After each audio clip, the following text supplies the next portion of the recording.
And the joke is, bro, I was just saying the same thing. I said the other day, I said to the guys, I said, listen, mate, yeah, if you're going to start a business or do anything, yeah, you do research, yeah? Yeah. And I don't want to kind of brag about what I've done in the past.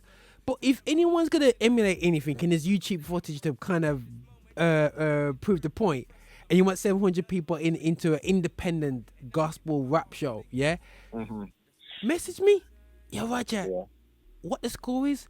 And as I said, and guys, I'm saying it's live and I'm being real. And Jama, you've done shows and we both done shows. You've been there when you, from evangelical perspectives to actual show that needs to make the peak. Yeah.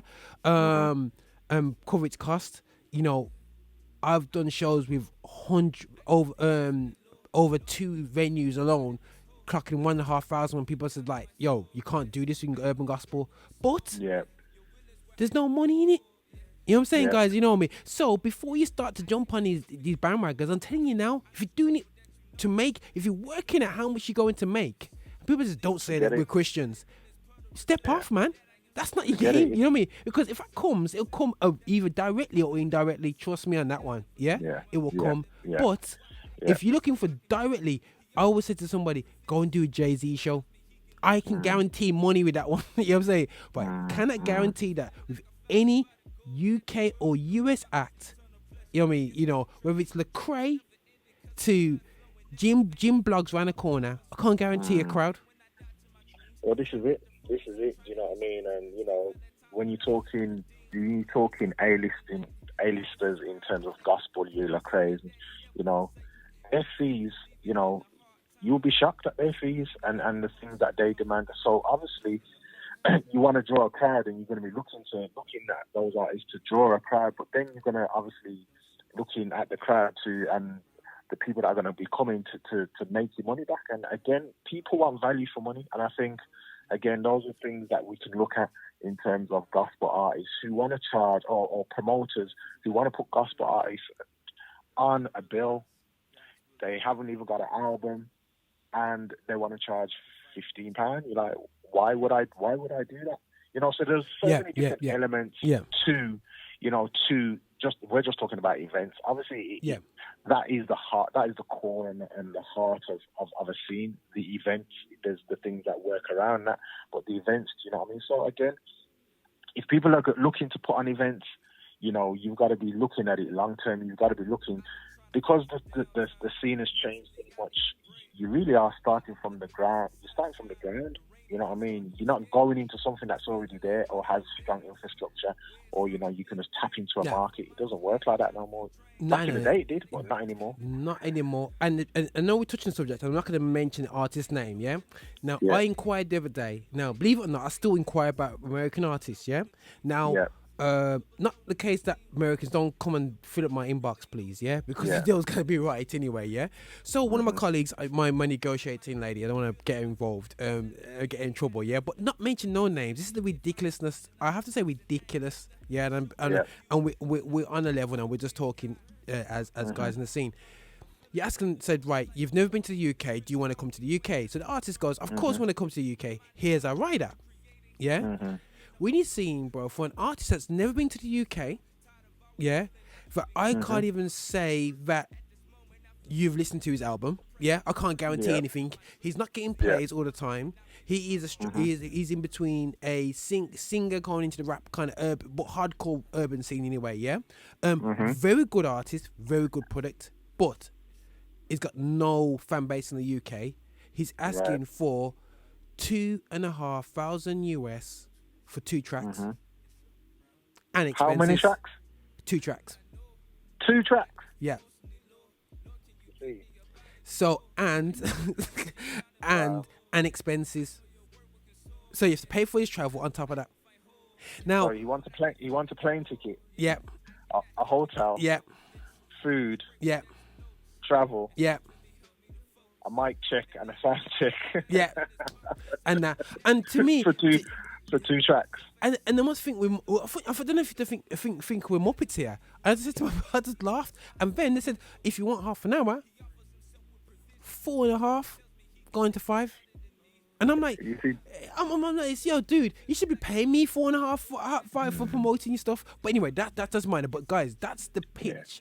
That's reason why I would say a key thing is, and the problem is now, when we first came in the scene, Jamo, yeah, you gotta realize that it was almost $2 to each pound.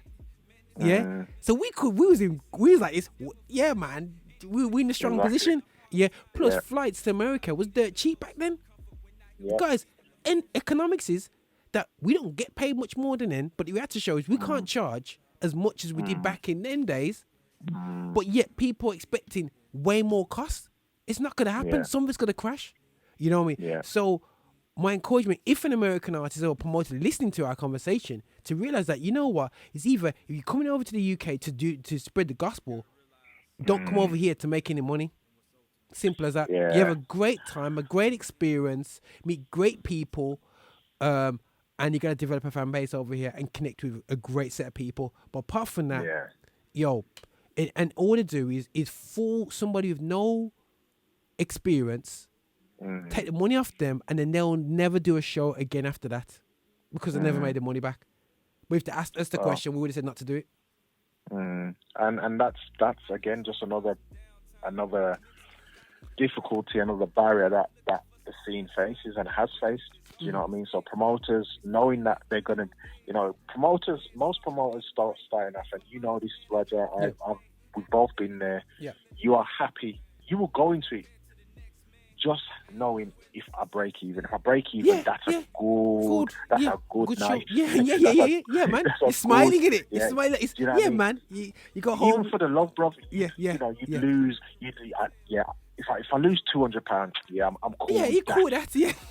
Do you know what I mean? You're happy with that because the heart is about the scene. The heart is about seeing people come out, seeing the place packed, and seeing people jump. DJ pull up a track, the artist pull up the track, and everybody just shouting out. That is why we did it and have a heart to do it.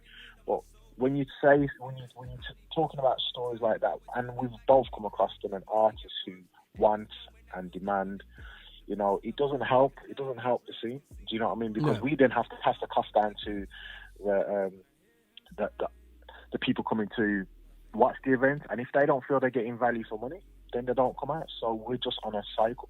It's a cycle that we go on, and now for me, I look at the scene and I think, we're reaping what we've sown. Yeah, and we've not sown much. No, not at all. So, not at all, Bob. I totally agree. And wow, so you know what the joke is, bro?